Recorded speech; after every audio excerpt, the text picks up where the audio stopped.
नमस्कार दोस्तों, दृष्टिवान मार्गदर्शक तकनीक की अगली कड़ी में मैं फिर से उपस्थित हूं। इस बार मैं आपको बताऊंगा कि एक दृष्टि दिव्यांग व्यक्ति को अगर कुर्सी पे बिठाना है तो हमें किस तकनीक का यूज करना पड़ेगा। कुर्सियों में अलग अलग सिचुएशन होती है। यहाँ पे पहला जो मैं भाग दिखा रहा हूँ, पहली स्थिति जो दिखा रहा हूँ वो ये है कि एक ऑफिशियल सिचुएशन है। उस ऑफिशियल सिचुएशन में एक दृष्टि दिव्यांग व्यक्ति को कुर्सी पे बिठाना है, तो किस तरीके से बिठाया जाएगा आइए देखते हैं हम अगली कड़ी में।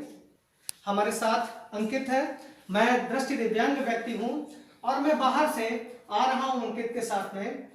अंकित मेरे साथ में है और अंकित क्या करेंगे कि अंदर घुसते ही चेयर पे अपना एक हाथ रखेंगे।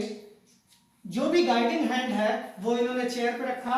चेयर पे हाथ रखने से मुझे पता चल गया, क्लू मिल गया कि मुझे हाथ किस साइड अपना जो जिससे मैं इनको पकड़े हुए था, ग्रिप किए हुए था, वो हाथ मुझे कैसे और कहां पे ले जाना है।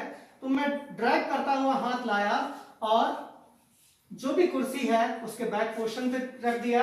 अंकित यहां से चले जाएंगे, जो भी दृष्टिवान व्यक्ति हैं वो यहां से चले जाएंगे और अब मुझे खुद चेयर पे बैठना है।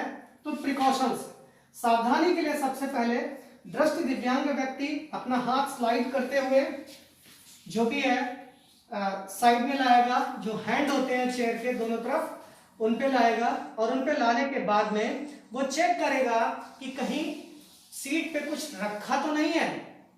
जब वो आश्वस्त हो जाएगा कि सीट पे कुछ रखा नहीं है, पीछे कुर्सी बढ़ाएगा और पीछे कुर्सी बढ़ाने के बाद में इस तरीके से बैठ जाएगा। लेकिन अभी एक समस्या है कि उसे ये नहीं पता है कि टेबल से, जो सामने टेबल रखी है, उसके संदर्भ में उसकी जो कुर्सी की स्थिति है वो सही है या नहीं है। इसे देखने के लिए दृष्टि दिव्यांग व्यक्ति अपने दोनों हाथों को मेज पे रख सकता है। मेज पर जैसे ही रखेगा उसे डिस्टेंस का भी पता लग जाएगा और साथ साथ में यह भी पता लग जाएगा कि उसकी कुर्सी सीधी है या तिरछी है। मान लिया मेरी कुर्सी तिरछी है, जैसे ही मैंने टेबल को पकड़ा, दोनों हाथ टेबल पर रखे, मुझे पता चल गया कि मेरी कुर्सी तिरछी है।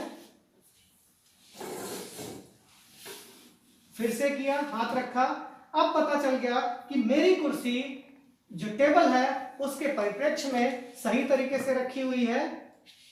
इस तरीके से कोई भी दृष्टि दिव्यांग व्यक्ति ऑफिशियल कंडीशन में अपने आप को कुर्सी पे अपने आप स्वयं ही कुर्सी पे बैठ सकता है और दृष्टिवान मार्गदर्शक सिर्फ थोड़ी सी मदद करेगा, जो कि अभी जैसे प्रैक्टिकल में की थी। आगे मैं दिखाऊंगा दूसरी सिचुएशन, दूसरी परिस्थिति में एक पिक्चर हॉल में जो सीटिंग होती है वहां पे कैसे दृष्टि दिव्यांग को बिठाना है, आइए देखते हैं। देखिए, सीटों का अरेंजमेंट अलग अलग होता है। अभी मैंने सीटों का अरेंजमेंट किया हुआ है। ये अरेंजमेंट एक पिक्चर हॉल की तरह है, जहां कुर्सियां एक दूसरे के आगे पीछे पड़ी होती हैं और अगर इस सिचुएशन में दृष्टि दिव्यांग व्यक्ति को पीछे की साइड में बैठना है या दृष्टि दिव्यांग व्यक्ति को दृष्टिवान व्यक्ति के साथ में अंदर किसी सीट पे बैठने के लिए जाना है, तो किस तरीके से जाएगा मैं प्रैक्टिकल के माध्यम से आपको बताता हूँ।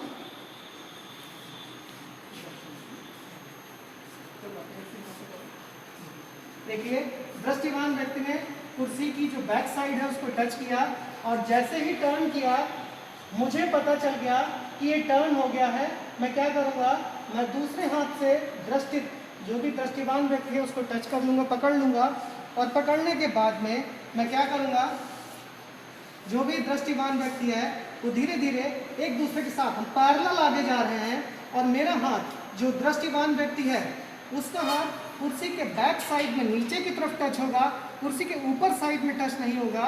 क्यों? हो सकता है कि कोई व्यक्ति इस चेयर पे बैठा हो और गलती से मेरा हाथ उसके सिर या कहीं भी लग सकता है, तो कोई ना कोई समस्या हो सकती है। इसलिए मैं कुर्सी के बैक साइड टच करूँगा। देखिए, एक साथ हम लोग जा रहे हैं और जाने के बाद में जैसे ही दृष्टिवान व्यक्ति बैठा मैं अपने आप बैठ जाऊँगा। ये हो गई इंटर करने की, अंदर जाके बैठने की तकनीक। अब हमें बाहर निकलना है। पिक्चर खत्म हुई, पिक्चर जैसे ही खत्म हुई दृष्टिवान व्यक्ति जो भी हमारा सहायक है वो साथ में उठा और साथ में रखने के बाद सबसे पहले दृष्टिवान व्यक्ति बाहर जाएगा और बाहर आने के बाद जैसे ही वो बाहर आया उसे पता चल गया कि आगे कोई सीट नहीं है, थोड़ा सा पीछे होगा, दृष्टिवान व्यक्ति आगे आ गया। अब फिर से वो गाइड कर लेगा दृष्टिबाधित व्यक्ति को इस तरीके से और दोनों ही आगे निकल जाएंगे।